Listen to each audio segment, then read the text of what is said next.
Okay, thanks everybody for your patience and for joining the Scio Township Election Commission meeting of November 27th. I'd like to call this meeting to order at 3:04 p.m. And first roll call, Supervisor Hathaway. Present. Treasurer Palmer. Present.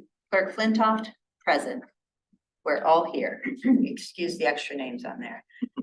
The adoption of the agenda. I have a proposed agenda before us with one proposed addition of F4. F4 being a resolution to establish AV count boards for the presidential primary.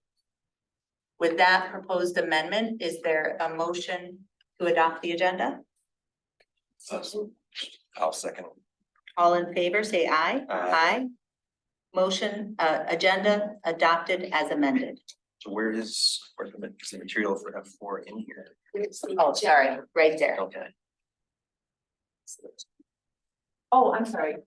You don't have your copy, Mary?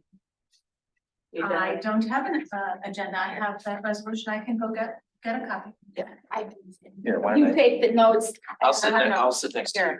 It's, we can look at it together. Here. This is what I call teamwork. I still haven't been able to print anything today and it's. Yeah, Oh, I had to ask for Christie's help because the printer's not working. Oh, dear. On Monday. On Monday, after holiday.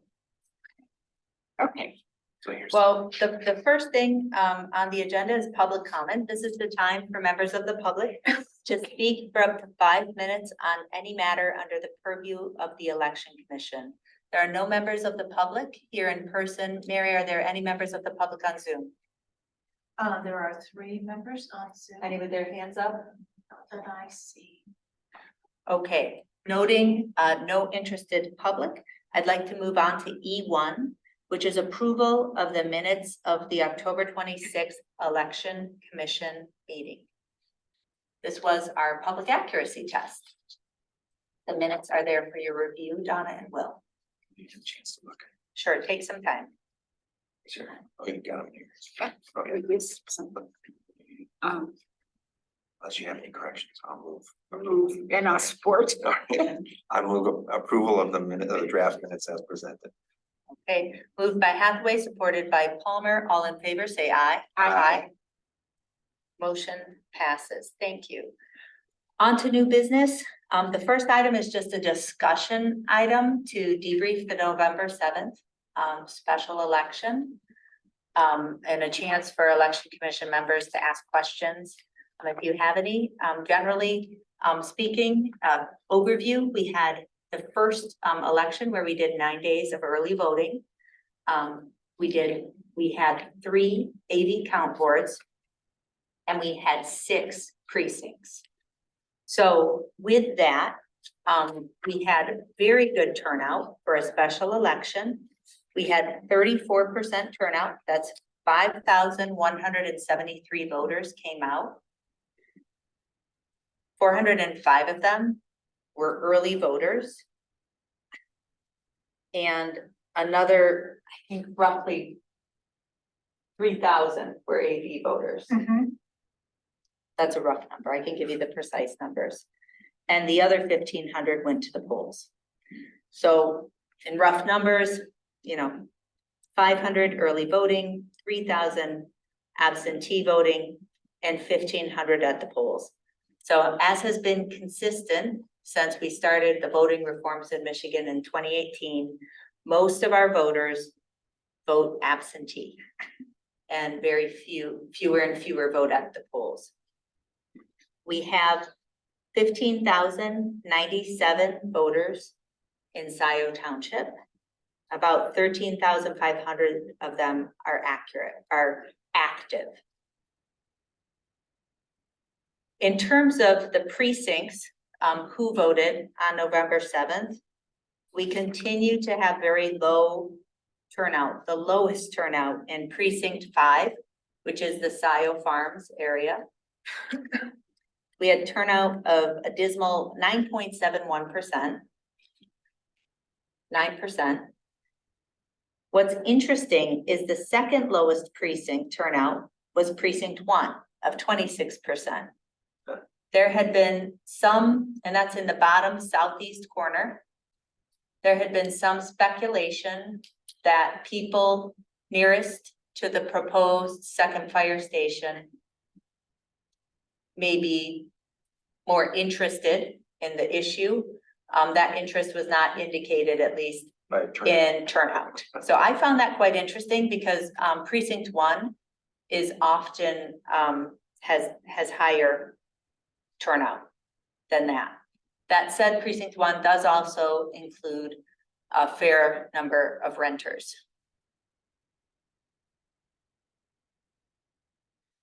And there's also some speculation that renters do not vote as often as property owners on millage questions. But we don't have data that. But we don't have data on Yeah. this. So, I do think that we have enough that we could probably partner with somebody and get some data, but yes, I'm just speaking speculatively now. I will say the highest turnout was from precincts 3 and 4, north of the river. They had a 43 and 45% turnout with the most voters, so.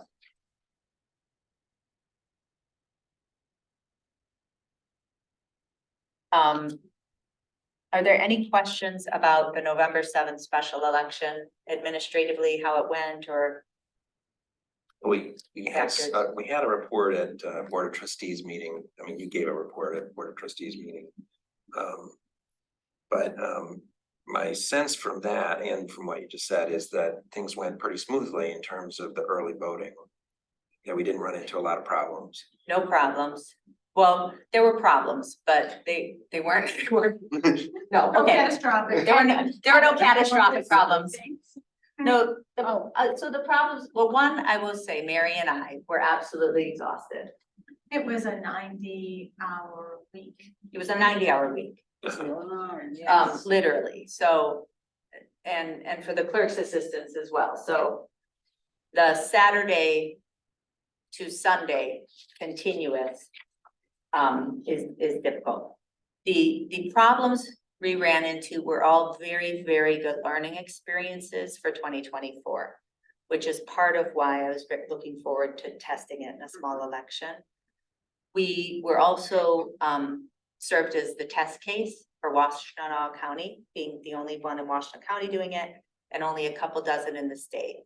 So we had, I think, 5 different township and city clerks, actually 6 different township and city clerks come by. And there literally were only 12 across the state.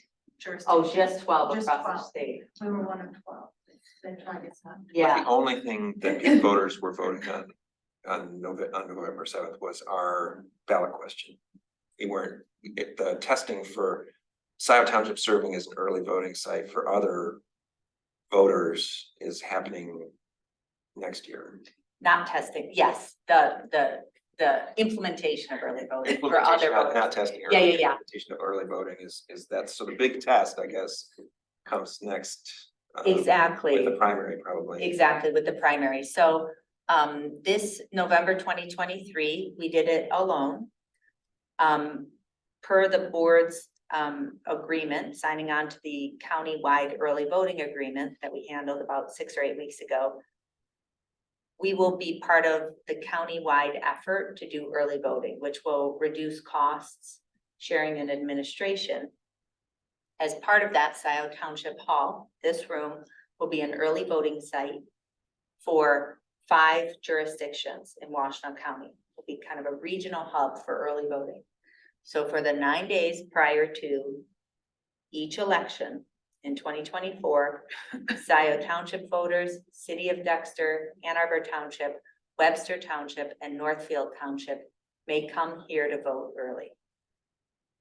The county will be responsible for the equipment, for hiring election workers, administering the early voting. Practically what that means is I or another city or township clerk will be running point each day here at this early voting site. So there'll be 5 regional early voting sites and 1 centralized early voting site at the Learning Resource Center off Hogback by the jail. And at that location, anyone can vote there 9 days early. Anyone from anywhere in the county or anyone from any of the participating jurisdictions. Anyone from anywhere in the participating jurisdictions. When I say countywide, it's almost countywide.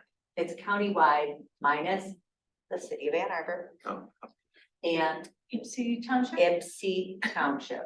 It was township, yeah, they couldn't get approval from their board. Yeah. To join the, It was unfortunate. I think everyone in the Clerks Association and in the elections world finds it. We just hope it goes well for Ipsy Township. I know the clerk is very They made the concerned. choice. but it's so much work to do it on your own, as we found. I mean, I'm so looking forward to, some things being the same, some things being different, but also sharing the workload among Yeah, another group of people is going to be not a 90-hour week. particularly as you're still, we managed the 80 ballots for about 45 days prior, the 9 days of early voting. And then there's getting ready for election day. So, election day is no longer, by the time we get to election day, I'm good. Like, it's no longer the big buildup. It's just the final step. step. Now, is this going to be the same process, say for the primary and the November elections?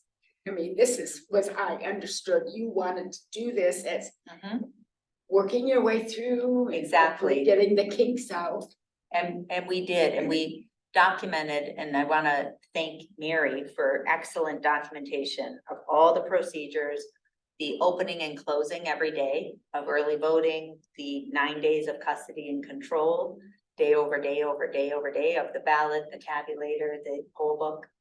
And also the state, we've had one debrief call already with the state, because they're informing the vendors, their IT department. So they, as part of early voting, one thing that they have developed, and it was in its Oh, golly, infancy, just past beta. it was just past beta for early voting. I will share, and I want everybody to be assured, we're very confident that early voting, worked out perfectly to the number 405. And we also kept a paper poll book as a backup the entire time, just out of an abundance of caution, because we were using a new early voting tool.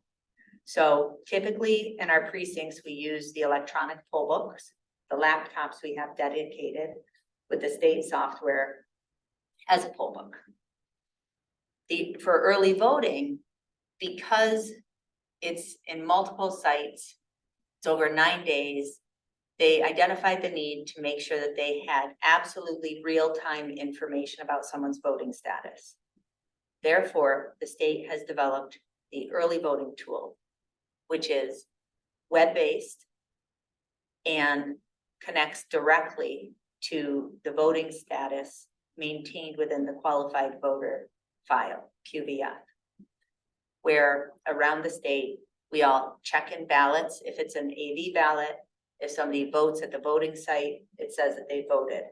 So real time, it shows that someone has, at the early voting site, it's got real time information that says if a voter has already turned in their AV ballot. On election day, we don't have the absolute real-time information, but what we do is it's current as of Monday, 4 p.m. before election day, Tuesday, 7 a.m. And we do phone calls and we call before we allow somebody to vote.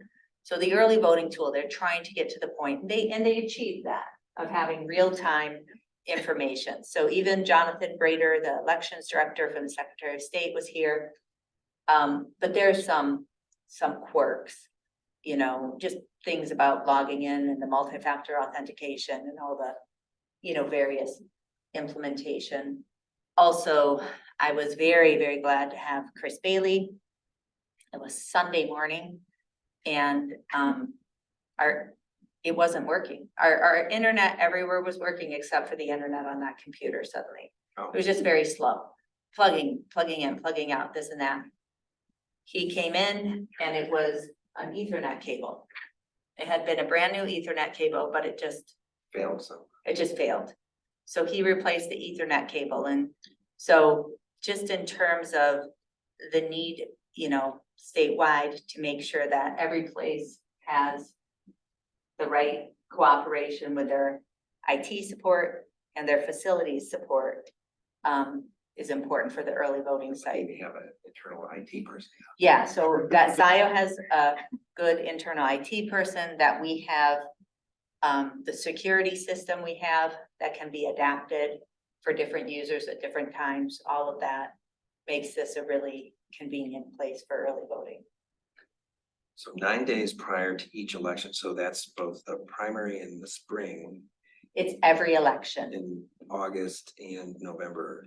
every election, But we have 3 next year, right? 3 to 4. Oh, we might have a 4th one. Well, I hope not, but we definitely have 3, so presidential primary, August state primary, and the November general. May 7th is a possible special election date, in Oh, case anybody oh, that's right, because, calls one. right, it depends on if it gets called, right? Okay, when's the deadline for the May election? Is that like February, I'd I like to actually check. can look that up. January something, Yeah, or is it February? It'll be early. No, I can't look that up for you. What I have here is all the deadlines related to the February Okay, election. all right. yeah, I can't remember how many bids ahead of this, well, but it's somewhere in there. We're required to run or at least 9 days of early voting before every state and federal election. And it's optional for the special elections, but in the countywide agreement, we've all agreed to do it for the special elections too, because voters expect it, and it's honestly better to be consistent, do Yeah. the same thing, Okay. than try I'll to confuse change it up. people. Well, it gave you a chance to get your feet wet. Yeah. And we'll see. It'll be interesting to see who does early voting. Our initial sense from a very small N of 405 is that it's people who were going to vote absentee, who came in late for an absentee ballot, who said, oh, I can just vote here today. That's great. Or people who saw the signs and said, what's this? So we'll see. It'll just shift the work, the allocation of resources. But overall, it went really well. We learned a lot, and yeah, by day 9, we were pros. Yeah, and we sent a pool of well-practiced election inspectors in early voting to the county, right? That's the basis of the pool that they're going to draw on for the Mhm. next year's elections, because that's who's hiring the early voting inspectors. Right. So. And we didn't have any training formalized to give them. We're very lucky in Scio to have wonderful election inspectors. Yeah. And so they just rolled up their sleeves and jumped in and understood the principles of it and made it happen, so. And then with early voting, it's 9 days again, Saturday to Sunday. No early voting Mondays. Tuesday is election day, 7 AM to 8 PM. And then at 8 PM on Tuesday, we closed the early voting polls. So we kept the polls suspended for early voting for those full 11 days. That makes sense. So with all of the changes happening, there's one more related to precinct lines, if you're ready to move on. Sure. Okay. So with the constitutional reforms we voted into place November 22, not only did we vote into place early voting, but other changes that were then the legislature passed enabling legislation earlier in the year. Some of it took immediate effect, and some of it we had to wait for it to take effect, and it was unclear until the legislature adjourned on November 14th. We expected they would, but we didn't know for sure until we knew. So once the legislature adjourned on November 14th, that provides enough days for the clock to tick so that the legislation will in fact be in effect for the February 27th presidential primary. So in fact, it wasn't until November 14th, we knew for certain that February 27th would be the date of the presidential primary, but it is. And also that importantly, a law change allowing us to increase the size of our precincts from 2,999 to 4,990. Would you please move the map over? Thank you. So right now in Scio Township, we have 8 precincts. And we recently, as you remember, redistricted, or actually, no. Okay, I think I just broke it. No. Oh, let's see. Oh, no, I think it's working for people on Zoom Okay. and It's just not visible to us. maybe Yeah. here. Need to bring it over to- Hi, Rob. You have your hand raised. Can you see that? We can see it at home, yes. Oh, you're so kind. Thank you. Will and Donna, would you be so kind to just look at the handout you have there? Yeah, we're looking We at are, it. So we have 8 precincts, and we recently tweaked these a little bit with the decennial redistricting, as you remember, and we sent out notifications to everybody at the top of 2022 regarding this. That was with the upper limit of 2,999 voters. Now we can go up to 4,999 voters. And we're recommending we take advantage of this option because it will reduce the cost of administration of elections at polling places, particularly when most of our voters are voting absentee and early voting. So I want to emphasize, we're having more people vote than ever before. Our voter turnout is going up and up and up. And I'm confident we can continue that even by decreasing our precincts from 8 to 5 and our polling places from 8 to 5. What do you project for the elections next year in terms of turnout? Oh, I don't Wow, know. wow, wow. depend on We had- candidates. We had and stuff, I would 34% say. for a special election and a fire assessment. So That was that's- incredible. Which is incredible. I'm just wondering what that, sort of Well, foretells. Scio Township voters love to vote. I mean, We have the highest, we have some of the highest turnout rates in the county and the state. we do. Yeah, I mean, we topped the county, I think, We topped the county last in November 22. November 2020. Right. November 2020 obviously was our biggest turnout. Right, We've yes. always had a good turnout. And it was almost exclusively, of course, online in November 2020. That would be the parallel, 80. right? Yeah, yes. Should we say online? Yeah, no, no online voting, not real. And so the reason why, and appreciate your flexibility in convening the election commission is because we just knew this would take effect, and with the noticing requirements by statute, we want to give voters sufficient time before this early presidential primary if we are making this change. So that's why we're here today. So the way we would consolidate the precincts is as follows. We would keep 1 the same.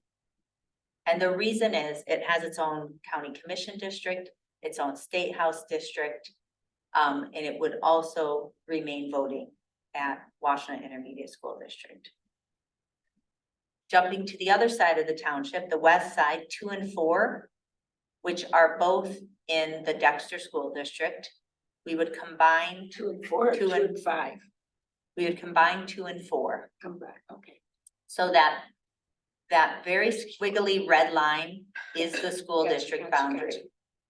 And that red line, that school district boundary is why our precincts look so funny. We live with that.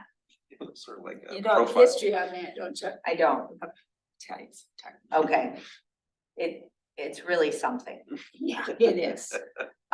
Because it does, the school district boundary line doesn't follow major roads or anything like that. Oh, look at that little. But with 2 and 4, we would be able to combine them.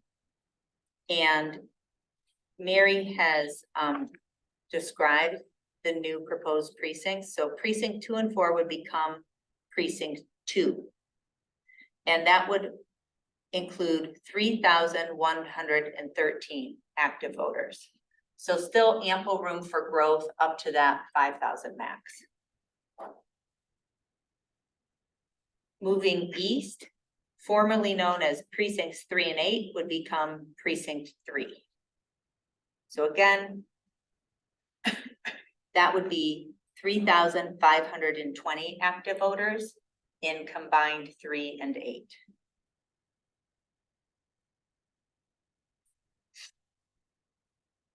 Then we would move down to formerly precinct 7 would become 4. And what we do is take precinct 6 as is and split it right up Zeeb Road on the bottom there. Take the eastern portion of precinct 6, combine it with 7, and that would become the new precinct 4. And that's approximately 2,000 voters. Interesting, got a bit more than that. That eastern portion of former 6, doesn't have much. And we have accounted too for, the developments that are going in. You know, trying to leave room, Yeah, leave some room. so I don't use them. Precinct 5 will become larger. It'll be the current precinct 5 plus the western portion of precinct 6, the Trailwoods area would be combined into precinct 5. And that's approximately 3,000 active voters. So that takes us to our total active voters, which are 13,896 as of a couple of days ago. So The new limit is 4,000? 4,999, so 5,000. Oh, okay. So the new limit is 5,000 and we're at anywhere between 2,000 to 3,520. So it's a very comfortable margin For growth. for growth. And we would, with this, we would also have no splits in our precincts by school district, Or by issues or whatever. right, or by state house, by Right. county That's district. good. It's really good. That also saves money and it's also much less complicated to administer. Well, I was Yes. gonna say in-house, it's a Exactly. big plus. Yeah. It's a big plus. Yeah, I mean, when we have, because certainly then, for example, let's say the next time the Dexter Library or the Dexter School District calls an election, we've just got one precinct, one polling place, which is pretty nice. Mhm.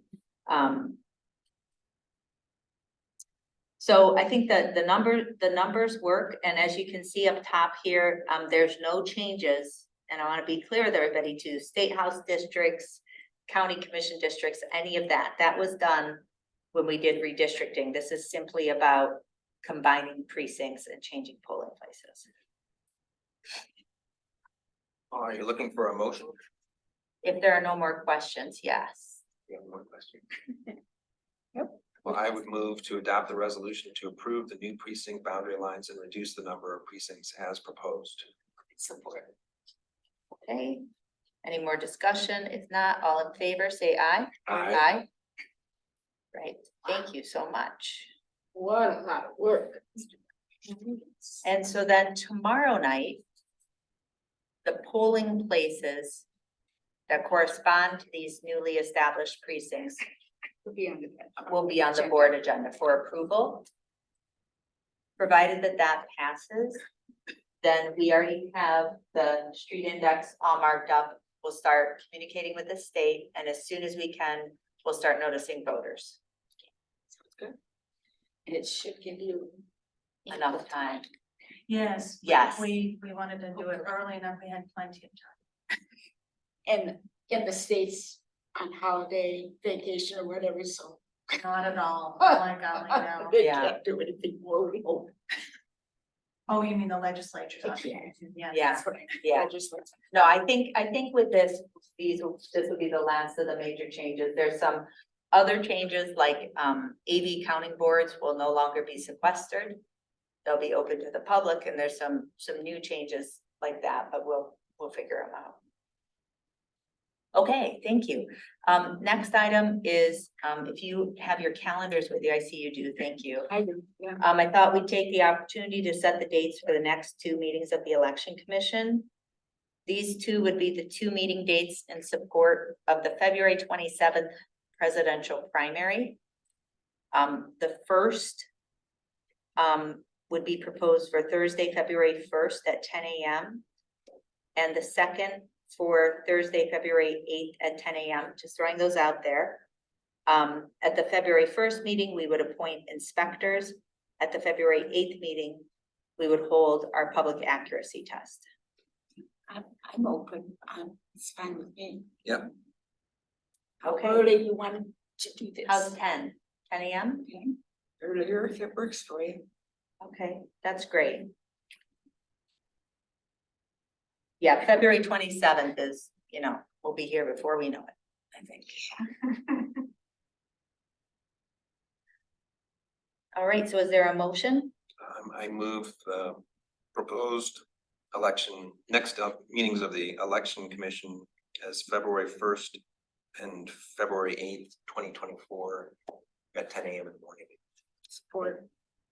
Motion by Hathaway, support by Palmer. All in favor, say aye. Aye. Motion passes. Thank you. And then the last item, F4, thank you, Mary, for catching this. As we're putting together all of our timelines, this one is important to hit today too, which is something we customarily do, which is to establish our absent voter counting boards. And so this resolution would establish a place for the absent voter counting boards, which would be this room. On election day, it will be free for the absent voter counting boards, and we would establish 5 of them, 1 for each precinct. In this room, Yes, this is for the February, yes. okay. And so now, since we only have 5 precincts, we will have 1 precinct per absent voter counting board. Oh, okay. Yes, so already administration is being simplified. So, 5 Put bit. them on the outside, you have party time in the middle. In the middle, Yeah. that's the way it goes. So this room works nicely for the AV count board. 2 will now be voting at 4, and we, on bigger elections had them in the utility bay. It is not as nice in February in the utility bay, or any time. And especially with it being now a public space, an open space and not a sequestered space, I think this room will be better for that. Well, I will make a motion to adopt the resolution establishing absent voter counting boards for the February 27th, 2024 presidential primary as proposed. Support. Okay, offered by Hathaway, support by Palmer. All in favor, say aye. Aye. All right, resolution is adopted. Great. Any other comments from election commission members? Okay, thank you both for convening quickly today. Appreciate it. Is there any public comment? Right, we've got Rob. You can go ahead. Hi, Rob Pattinson of Scio Township. Donna, I would be very curious of what the reason for the squiggly line is for the school districts. Oh, okay, I'll share.